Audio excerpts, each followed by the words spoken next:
Então, gente, bom dia. Eu vou apresentar para vocês hoje sobre o subfílio crustáceo. Então, essas aulas são a continuação dos nossos estudos sobre artrópodes.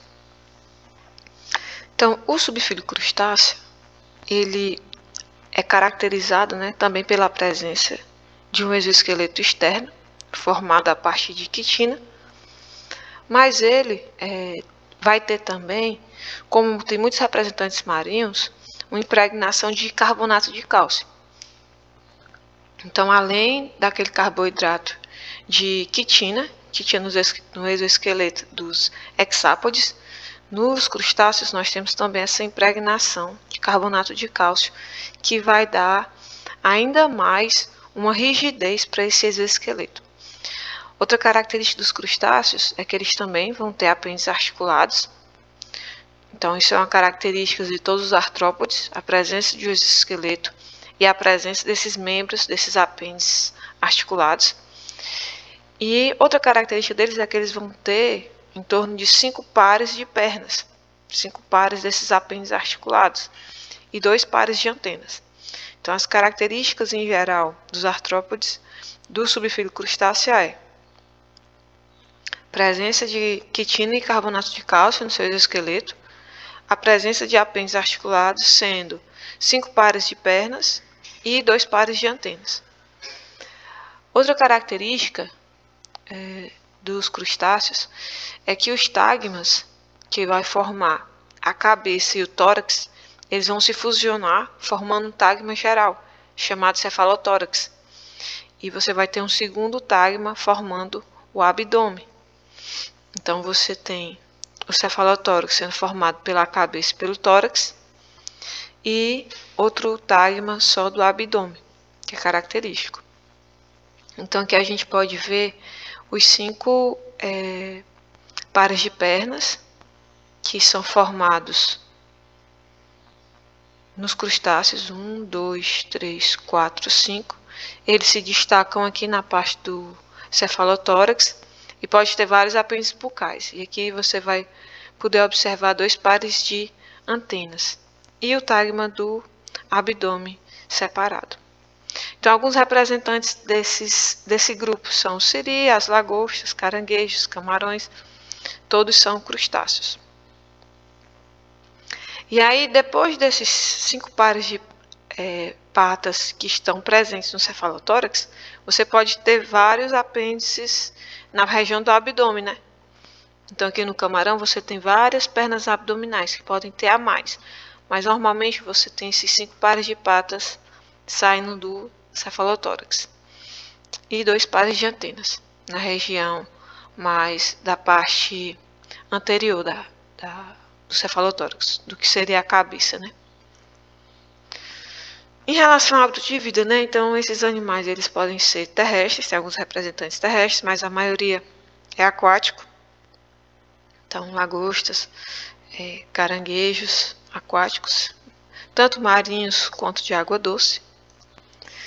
A alimentação deles é bastante variada, então eles podem ser herbívoros, onívoros, detritívoros, filtradores ou carnívoros.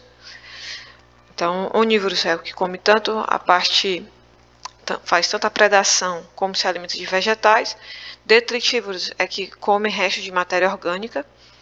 Os filtradores, eles têm alguns aparelhos que conseguem, como se fosse peneirar a matéria orgânica que está presente na água.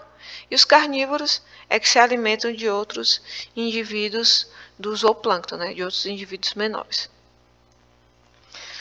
A maioria tem vida livre, mas tem alguns organismos que são parasitas. E aí você tem essas formas de vida dele, tanto de vida livre quanto parasitária.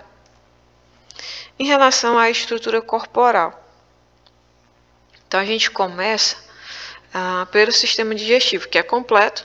Então, o sistema digestivo aqui é representado de um camarão, Ele tem a boca e tem o ânus, forma o estômago, o intestino e a porção final do intestino completo. Eles conseguem ingerir o alimento, através da boca e fazer a digestão no interior do estômago. Então, a digestão intracorpórea, né, dentro do corpo. Então esse estômago mecânico ajuda a triturar melhor o alimento. No sistema respiratório, você tem pulmões para os organismos que são terrestres e brânquias para os organismos aquáticos. Então aqui nesse camarãozinho a gente está representando aqui em vermelho justamente a parte das brânquias. Então as brânquias são banhadas pela água e conseguem realizar as trocas gasosas em relação a esse sistema circulatório. Então o sangue ou hemolinfa vai passar pelas brânquias e vai ser oxigenado. A água, à medida que ela passa, ela vai trocando por difusão, levando oxigênio para a hemolinfa e retirando o CO2, que é obtido no metabolismo. Então, assim ocorrem as trocas gasosas. Esse sistema circulatório ele vai ser aberto. Então, você tem um coração, que é a parte do músculo contrátil, que a gente pode ver aqui nessa imagem aqui, esse coração. Você tem vários vasos, né, que vão banhar as brânquias e vão banhar os diferentes tecidos. E também uma espécie de uma região aberta, que pode ser chamada de hemocele, né? Que aí esse sistema circulatório é aberto, ele extravasa a partir dos vasos. O sangue dela é chamado de hemolinfa e ela pode ter um pigmento respiratório, que vai ser responsável pela condução do oxigênio, que é chamado de hemocianina. Então, no sangue dos crustáceos, né, na hemolinfa, ocorre a presença desses pigmentos respiratórios.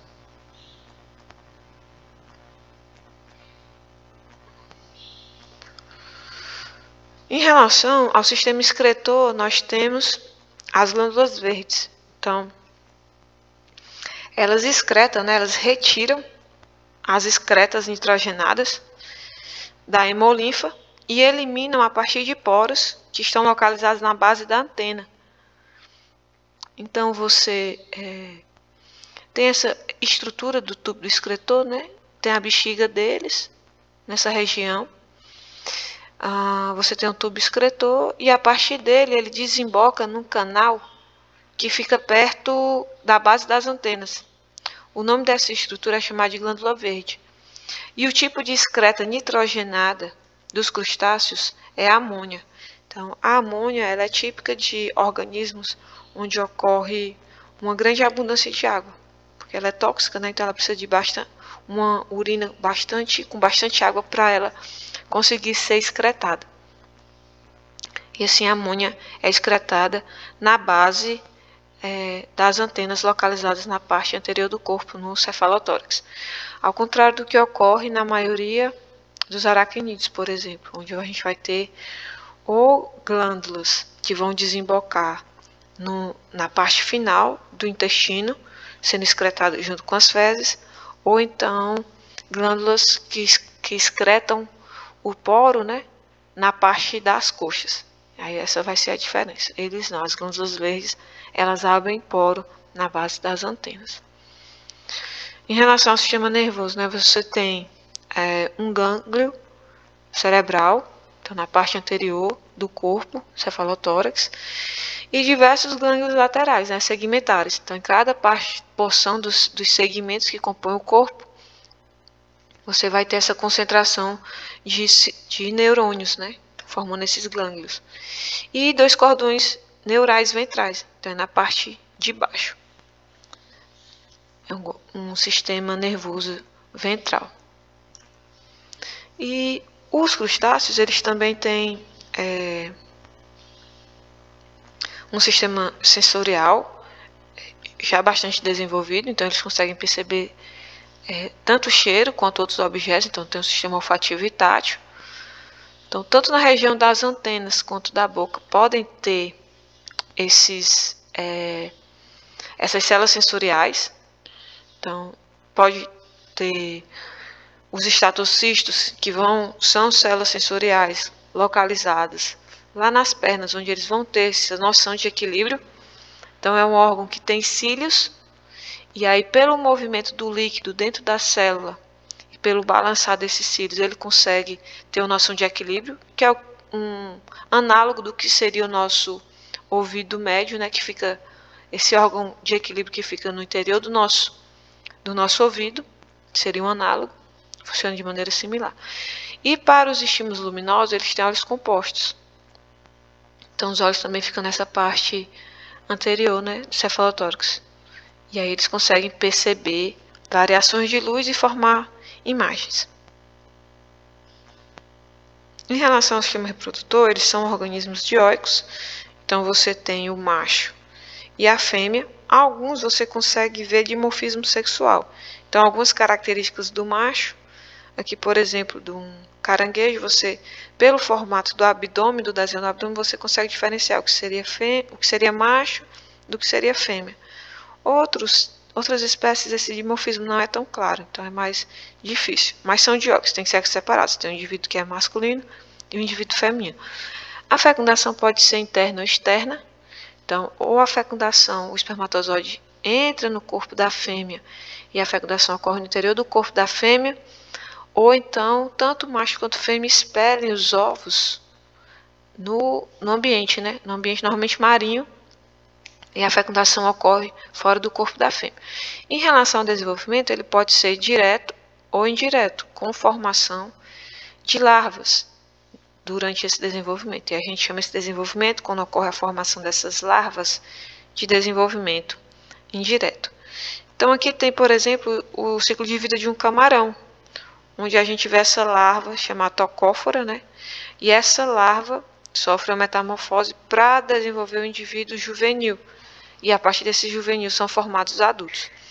Os adultos liberam as suas células sexuais, né, os seus gametas, no ambiente marinho, ocorre a fecundação externa e a formação de um ovo. E aí o ciclo continua dessa maneira. Então esse é um exemplo de desenvolvimento indireto, já que tem a formação de um estágio larval. E aí os crustáceos apresentam grande importância econômica e ecológica, né? Então, eles são importantes integrantes das comunidades zooplâncton. Então, a parte animal que forma o plâncton dos oceanos é formado por vários representantes desse subfilo crustáceo. Eles também são importantes para o equilíbrio dos ecossistemas marinhos e de mangues. E também eles são a base de sustentação de várias economias, porque eles vêm dessas iguarias gastronômicas. Então, é muito comum populações tradicionais pescarem camarões, caranguejos, mariscos para servir de alimentação e de venda, né, para aquelas comunidades tradicionais. Então são importantes tanto do ponto de vista alimentar, de segurança alimentar, e também do ponto de vista econômico, pois são a base da renda de muitas famílias de pescadores. Eles também podem ter um impacto econômico porque alguns dos seus representantes, como as cracas, eles podem causar sérios prejuízos econômicos. Então, as cracas, eles são sésseis, né? Então, eles se fixam firmemente a crostas de navios, por exemplo, como aqui está representado, e pode se ligar também a outros substratos móveis, como baleias, tartarugas. Então, facilmente a gente consegue ver nas redes sociais alguns grupos que fazem essa remoção dessas cracas. Elas acabam causando desequilíbrio, impedindo a alimentação e a longevidade, principalmente de tartarugas, que são menores. E elas funcionam como uma espécie de inquilinos, né? Porque elas vão onde a tartaruguinha vai, elas vão junto.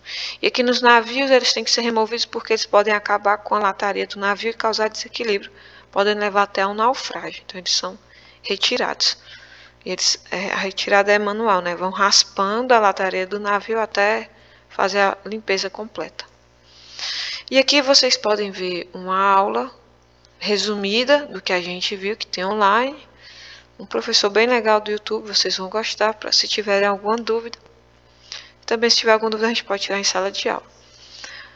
Então, eu vou encerrar esse vídeo do filo crustáceo aqui e daqui a pouco eu retorno com o subfilo Chelicerata. Até breve.